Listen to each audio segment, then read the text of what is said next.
It's my 7th day in Osaka, so here's what I did. We went to Deli to get some food because we were about to have a lunch picnic. As always, I got an iced coffee and then I got some bento boxes.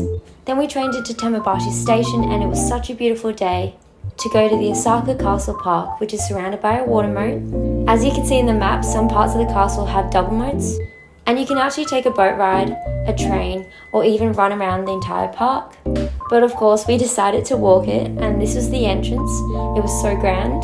And in the very center of the park is the Osaka Castle. We decided to get some tickets to go inside, and it was really worth it. I really recommend working your way top down. The lift only takes you up to the 5th floor, but on the 5th floor is a museum that explains the entire history of the Osaka War between two families and background stories of the family members that lived here. Some of them were from the 16th century, which is crazy. They also had really cool hologram reenactments.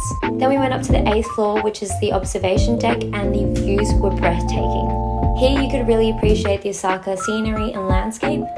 Then on the lower floor were other museum exhibits.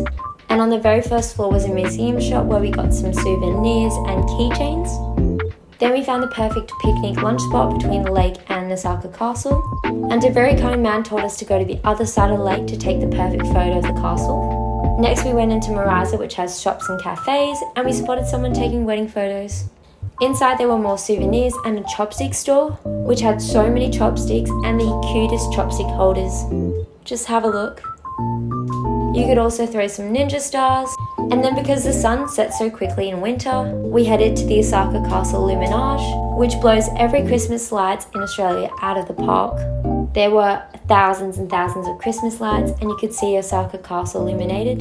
Then we went back to Umeda for dinner and found this 24-hour udon restaurant.